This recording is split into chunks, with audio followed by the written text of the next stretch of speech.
안녕하세요. 중학교 3학년 사회2 노트 필기 수업 시작하겠습니다. 우리 지난번에 뭘 배웠는지 한번 보고 오늘 배울 내용 간단한 거 정리해 볼게요. 우리 지난번에 수요와 공급 자체가 변화해서 수요 공급 곡선이 이렇게 그래프상에서 변화하면 그에 따라 가격과 거래량이 어떤 식으로 변화하는지 이런 내용들을 살펴봤습니다. 자, 그런데 오늘은 이 두 가지의 약간 예외적인 내용을 살펴볼 텐데요. 꼭 이렇게 수요가 증가한다고 무조건 가격이 끝까지 상승하고 공급이 증가한다고 가격이 무조건 떨어지는 게 아니라 그 제한선이 있다고 합니다. 그래서 오늘은 그 제한선인 가격 상한제와 가격 하한제에 대해서 살펴보도록 하겠습니다. 이 위에 있는 내용을 보시지 않은 분은 수업을 미리 듣고 오시길 바랍니다. 가격 상한제와 가격 하한제는 가격 하한제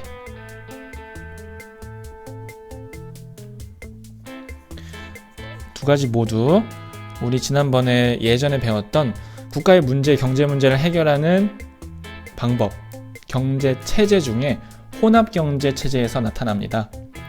혼합 경제 체제에서는 시장에만 맡겨놓는 것이 아니라 국가가, 정부가 일부 시장의 가격 결정을 개입을 한다고 배웠습니다. 시장의 가격 결정에 개입.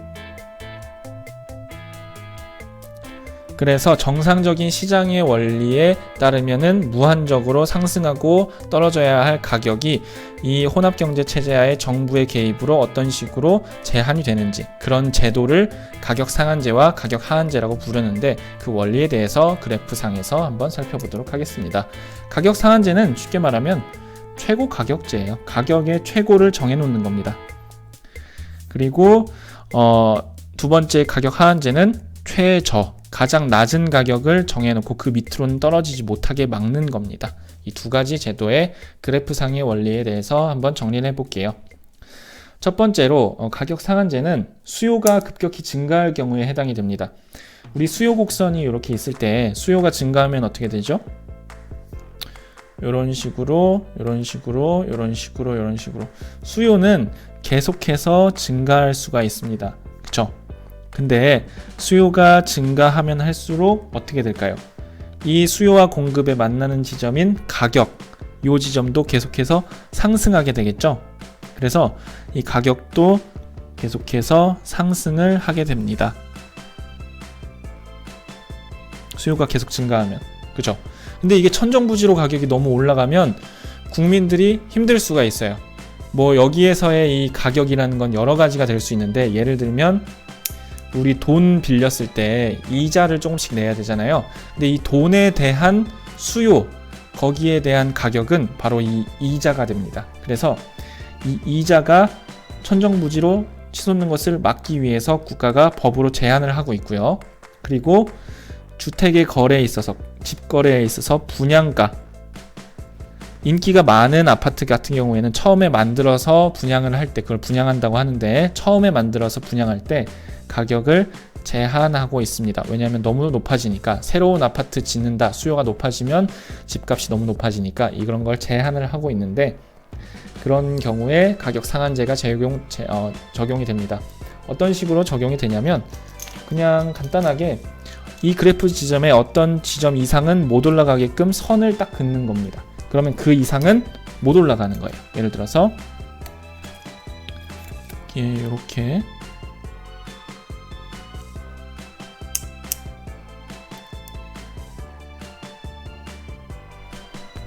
선을 그으면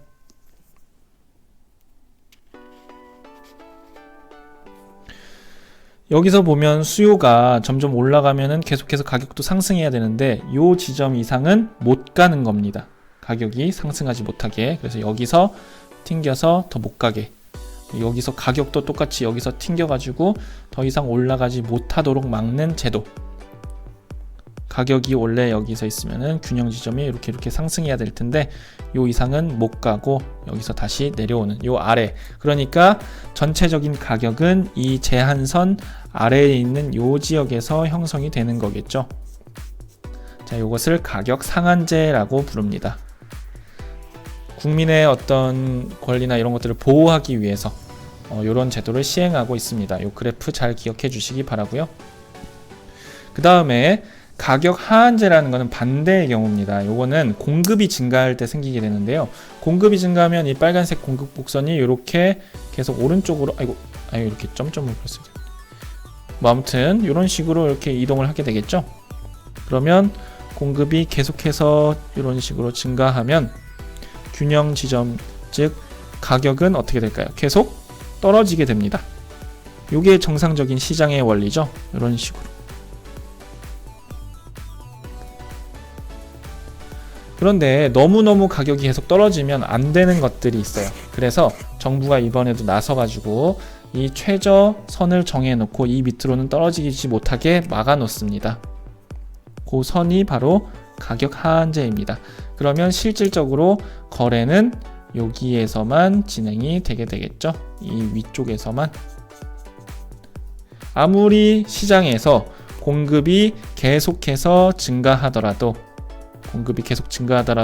가격이 떨어지는 하한선을 만들어 놓고 이 밑으로는 가격이 떨어지지 못하게 해놓는 그런 제도.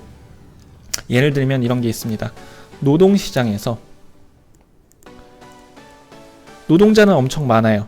그러면 노동자의 공급이 엄청나게 많아질수록 임금, 월급은 계속해서 줄어들겠죠.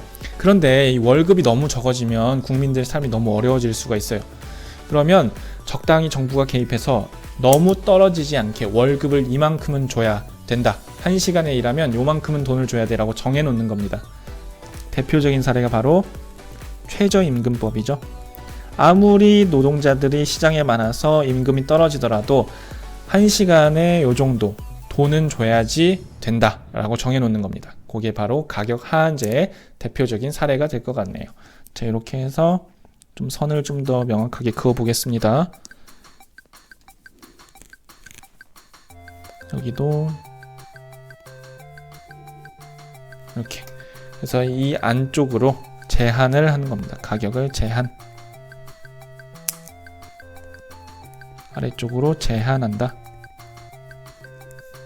여기도 이 위쪽으로 가격을 제한한다. 자, 오늘은 이렇게 수요와 공급의 변화에 따라서 가격이 변하는데 그거를 정부가 나서서 어느 정도 개입을 해서 제한선을 두는 두 가지 제도, 가격 상한제와 가격 하한제에 대해서 살펴봤습니다. 이 두 가지는 시장에 그냥 내버려두면 국민들이 너무 힘들어질 수가 있기 때문에 법을 통해서 이 시장 원리를 약간 개입을 해서 막아놓는 그런 제도에 해당합니다. 오늘 수업은 여기까지 하도록 하겠습니다. 수고했습니다.